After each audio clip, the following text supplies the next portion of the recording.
Oke. Bismillahirrahmanirrahim. Assalamualaikum warahmatullahi wabarakatuh. Perkenalkan, nama saya Zainul Abdillah, mahasiswa Universitas Muhammadiyah Kendari, Fakultas Ilmu Sosial dan Ilmu Politik, Program Studi Ilmu Pemerintahan. Jadi pada kesempatan video kali ini, saya dan teman-teman kelompok saya dari kelompok 4 akan mempresentasikan hasil materi dari kelompok kami dengan judul Isu-isu kontemporer dalam ilmu sosial dan ilmu politik. Jadi pembahasan kami ini merupakan tugas dari mata kuliah Al-Islam dan Kemuhammadiyahan 5. Jadi langsung saja pada pembahasan pertama. Di pembahasan pertama kami akan membahas mengenai pendahuluan yakni pada era kontemporer berbagai isu muncul akibat perubahan pola hidup dan tuntutan zaman. Umat Islam dihadapkan pada tantangan besar untuk menghadirkan pandangan yang relevan, namun tetap berlandaskan nilai-nilai Islam. Tajdid sebagai bentuk inovasi pemikiran menjadi jawaban atas isu-isu modern ini, terutama dalam konteks ilmu sosial dan ilmu politik. Apa saja yang menjadi konteks dari pembahasan kami? Yang pertama, itu perubahan sosial dan politik di era modern menuntut umat Islam untuk menghadirkan solusi fikih yang relevan. Kemudian tajdid atau pembaharuan menjadi penting untuk menjawab permasalahan baru yang tidak ditemukan di masa lalu. Kemudian yang ketiga, kemajuan teknologi komunikasi telah mempengaruhi metode penyebaran dakwah dan respons terhadap isu keagamaan. Kemudian di pembahasan selanjutnya yakni itu upah mubalik. Pemberian upah kepada mubalik adalah isu yang masih diperbincangkan di kalangan ulama. Sebagian besar sepakat bahwa upah boleh diberikan sebagai bentuk penghargaan, namun keikhlasan tetap harus diutamakan.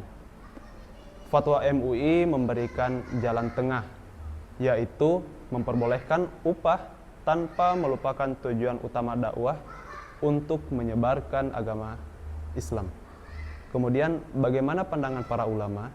Di sini terdapat dua pandangan. Yang pertama itu mazhab Syafi'i dan Maliki memperbolehkan pemberian upah terhadap mubalik.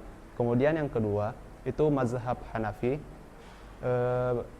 Ia memfatwakan bahwa melarangnya karena dakwah dianggap ibadah yang harus dilakukan secara ikhlas. Kemudian bagaimana fatwa Majelis Ulama Indonesia atau MUI?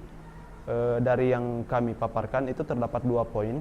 Yang pertama, upah diperbolehkan jika didasarkan pada keikhlasan.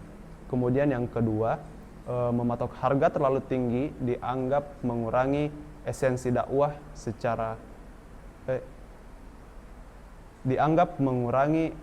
esensi dakwah sebagai ibadah. Baik, selanjutnya dakwah para artis. Fenomena artis berdakwah saat ini menjadi tren yang disambut baik.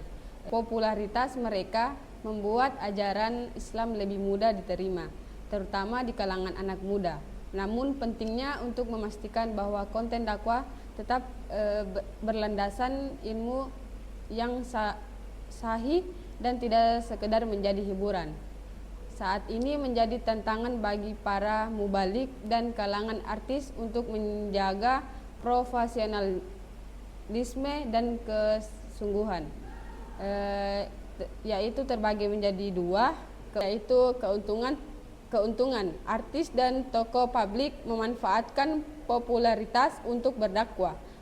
Dampak positif berdampak lebih mudah diterima oleh masyarakat lain. Tantangan, dakwah harus memiliki metode yang jelas dan merujuk pada sumber ilmiah. Resiko menggabungkan dakwah dengan hiburan dapat mengurangi kesaklaran dakwah itu sendiri. Baik, selanjutnya itu dakwah online. Perkembangan teknologi digital memberikan kemudahan dalam berdakwah. Platform seperti YouTube, Instagram, dan TikTok menjadi media utama dalam menyampaikan pesan Islam. Namun, mubalik harus memiliki kompetensi agar dakwah tetap berkualitas dan tidak menimbulkan pemahaman yang keliru. Keikhlasan tetap menjadi kunci utama dalam dakwah online. Yang pertama itu keuntungan. Jangkauan dakwah lebih luas dan cepat melalui media sosial, website, dan aplikasi streaming. Yang kedua, tantangan. Menjaga keikhlasan dalam berdakwah, memastikan penyampaian dakwah yang benar dan tidak menyesatkan. Syarat utama dakwah online, kompetensi, keilmuan, dan tanggung jawab moral. Selanjutnya, media literasi. Media literasi seperti tulisan dan artikel ilmiah sangat penting dalam menyebarkan dakwah yang berkualitas. Literasi yang baik akan membantu masyarakat memilah informasi yang benar, menghindari hoaks, dan memahami ajaran Islam secara mendalam. Oleh karena itu, meningkatkan kualitas konten literasi Islam menjadi sebuah keharusan. Hal ini mencakup seperti yang pertama, media literasi membantu meningkatkan pemahaman ajaran Islam. Yang kedua, konten edukatif seperti buku, artikel, dan blog menjadi sumber informasi yang mudah diakses. Yang ketiga, pentingnya peran kritis dalam memilah informasi yang benar dan bermanfaat. Selanjutnya, ada di masyarakat madani. Masyarakat madani adalah konsep masyarakat ideal yang berlandaskan pada nilai-nilai Islam. Ciri utama masyarakat ini adalah mengutamakan kebebasan, keadilan, dan kemanusiaan. Dalam konteks kontemporer, pembentukan masyarakat madani menjadi upaya penting dalam menciptakan kehidupan sosial yang harmonis dan berkeadaban. Adapun ciri-ciri masyarakat madani, yang pertama, kebebasan berpendapat dan berorganisasi. Yang kedua, keadilan sosial dan supremasi hukum. Yang ketiga, ada kesadaran kolektif dalam membangun kesejahteraan bersama. Kemudian kesimpulan dari materi kami adalah isu-isu kontemporer dalam ilmu sosial dan politik mencerminkan tantangan besar umat Islam dalam menghadapi perubahan zaman dengan pendekatan yang sesuai serta berdasarkan ilmu dan nilai-nilai Islam.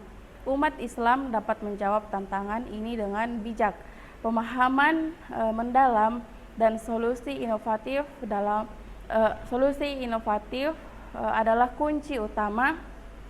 Isu-isu seperti upah mubalik, dakwah artis, dakwah online, media literasi, dan masyarakat madani menuntut respon yang adaptif dari umat Islam dan pendekatan ilmu pengetahuan. Nilai-nilai Islam dan etika dakwah harus menjadi dasar dalam menjawab tantangan kontemporer. Baik, itulah tadi presentasi dari kelompok kami, kelompok keempat, mengenai isu-isu kontemporer dalam ilmu sosial dan ilmu politik. Apabila terdapat salah kata atau yang lain tindakan dari kami, mohon dimaafkan. Sekian, billahi fi sabilil haq, fastabiqul khairat. Wassalamualaikum warahmatullahi wabarakatuh.